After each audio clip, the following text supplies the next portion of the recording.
Hi friends, November 21, 2025 Dubai air show యొక్క final day అది. ఈ ప్రపంచ ఏరోస్పేస్ వేదికపై మన దేశీయ శక్తిని, మన తేజస్సును ప్రపంచానికి చాటి చెప్పడానికి సిద్ధమైన మన light combat air craft Tejas MK1 Dubai లోని హల్ మక్తూమ్ ఇంటర్నేషనల్ ఎయిర్పోర్ట్ వద్ద మన పైలట్ వింగ్ కమాండర్ నమాన్ షాల్ అత్యంత సాహసోపేతమైన విన్యాసం చేస్తుండగా ఒక్కసారిగా మన తేజస్ విమానం నేలకు తాకి అగ్నిగోళంగా మారింది. ఆ మంటల్లో మన వింగ్ కమాండర్ వీరమరణం పొందారు. అసలు ఈ ప్రమాదం ఎలా జరిగిందో ఒకసారి చూద్దాం. దుబాయ్ ఎయిర్ షో అనేది భారతదేశం తన అత్యాధునిక రక్షణ సాంకేతికతను ప్రపంచానికి చూపించడానికి ఎంచుకున్న ఒక వేదిక. మన light combat air craft Tejas MK1 global market లోకి ప్రవేశించేందుకు సిద్ధంగా ఉంది.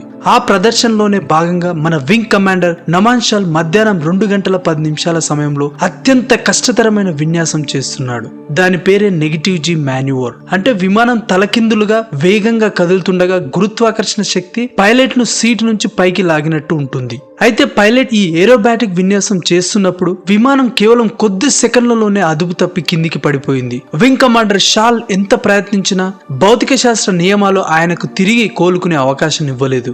విమానం వేగంగా నేల వైపు దూసుకుపోయి భారీ అగ్నిగోళంగా మారింది.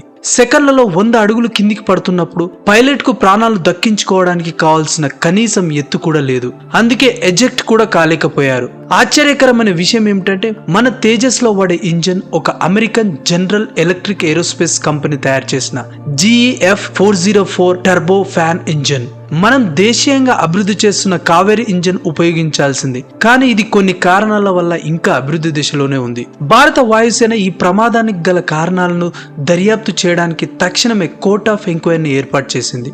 అయితే ఈ ప్రమాదానికి 24 గంటల ముందు సోషల్ మీడియాలో ఒక పెద్ద తప్పుడు ప్రచారం జరిగింది. పాకిస్తాన్ అనుకూల ప్రొపగాండా సోషల్ మీడియా ఛానల్స్ మన తేజస్ విమానం నుంచి ఆయిల్ లీక్ అవుతుందని వీడియోలు విడుదల చేశాయి. నిజానికి ఆ దృశ్యాల్లో ఆయిల్ లీక్ కాదు. దుబాయ్ వంటి అధిక తేమ ఉన్న వాతావరణంలో విమానం యొక్క ఎయిర్ కండిషనింగ్ సిస్టమ్ నుంచి వచ్చే సాధారణ కండెన్స్డ్ వాటర్ అది. ఇది ప్రతి విమానంలో జరిగే సాధారణ ప్రక్రియ.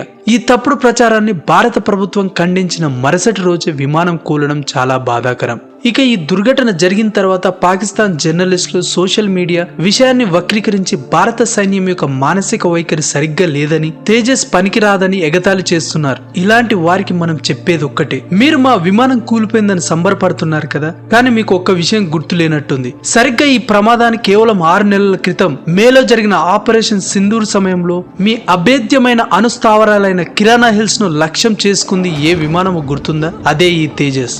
ఆనాడు మీ రక్షణ వ్యవస్థలను ఛేదించుకొని మీ అనుస్థావరాల లోతుల్లోకి చొచ్చుకు వెళ్లి దాడులు చేసింది. ఆ రోజు మా ఎయిర్ మార్షల్ భారతి ఒక జర్నలిస్ట్ అడిగినప్పుడు మాకు తెలియదు, మేం కొట్టలేదని వ్యంగ్యంగా అన్నప్పుడు మీ ముఖాల్లో కనిపించిన భయం మాకు ఇంకా గుర్తుంది. ఈ రోజు మీరు చేస్తున్న ఏలన ఆ రోజు మా తేజస్ మీకు మిగిల్చిన భయం నుంచి పుట్టిందని గుర్తుంచుకోండి.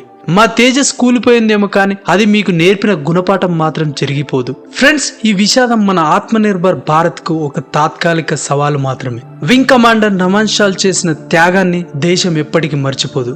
మన ఇంజనీర్లు, శాస్త్రవేత్తలు ఈ ప్రమాదానికి గల కారణాలను పూర్తిగా పారదర్శకంగా పరిశోధించి తేజస్ ను మరింత శక్తివంతం చేయాలని ఆశిద్దాం. పాకిస్తాన్, ఒక్క విషయం గుర్తుపెట్టుకో, మీరు ఎగతాళి చేస్తున్న ఈ తేజస్సే రేపు మళ్ళీ మీ ఆకాశంలోకి వచ్చి గర్జిస్తుంది. ఈ వీడియో మీకు నచ్చినట్లయితే లైక్ చేయండి, షేర్ చేయండి మరియు సబ్స్క్రైబ్ చేసుకోవడం మర్చిపోకండి. మరో వీడియోలో మళ్ళీ కలుద్దాం.